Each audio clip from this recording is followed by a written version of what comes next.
देवस्थानाबद्दल काय सांगणार सर आपण? हा, हे गुप्तेश्वर संस्थान डोंबिवळा आहे, तालुका खामगाव आणि जिल्हा बुलढाणा. इथे बाबाजी 21 वर्षापासून रामकथा करत असतात. आणि आता हा जो श्रावण महिना आहे, श्रावण महिन्यात 11 दिवसाचं मौन आहे. 10 तारखेपासून 11 तारखेपासून 21 तारखेपर्यंत. आणि बाबाजीचा संदेश वाचून दाखवतो मी.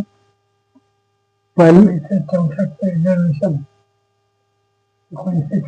1910 दानपत्र जमीन या दिलेली आहे. तर बाबाजी जेव्हापासून रामकथा सुरू झाली तर त्यावेळेस मंदिर नव्हतं, फक्त 3 पत्र होते. त्यानंतर बाबाजींची कथा हे ट्रस्टी लोकांनी ठेवली. त्याच्यानंतर त्यांनी मंदिर बांधकामासाठी प्रेरित केलं आम्हाला आणि सगळी लोकांना उत्स्फूर्त प्रतिसाद दिला बांधकामाकरता.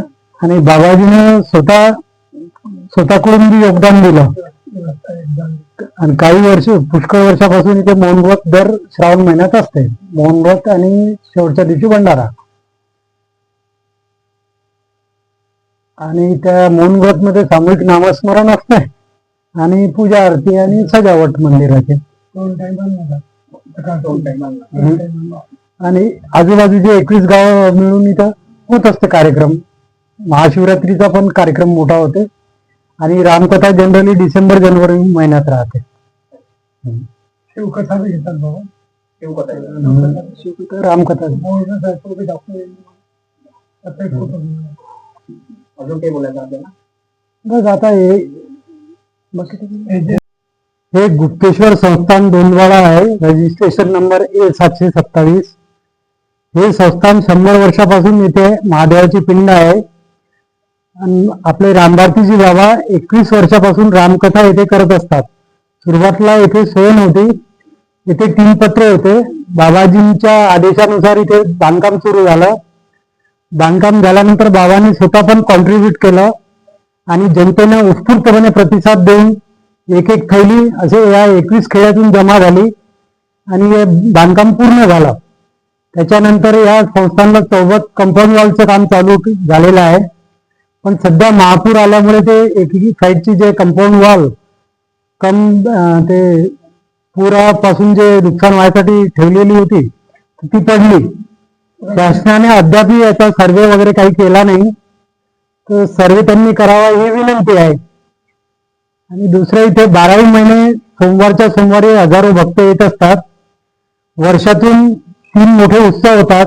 रामकथा उत्सव, श्रावण महिन्यात मौन उत्सव आणि 4 सोमवार जे श्रावण महिन्याचे असतात त्यात पूर्ण सजावट, अभिषेक वगैरे कार्यक्रम होत असतात.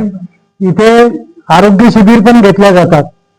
इथे आपल्या इथचे खासदार, सध्या आरोग्यमंत्री असलेले प्रतापरावजी जाधव पण येऊन गेलेले आहेत. त्यांनी पण या संस्थांना मदत केली आणि करण्याचे आश्वासन दिलेले आहे. आणि कुठे भाऊंनी सुरुवातीला मोटर दिली होती जे जलमचे हे होते.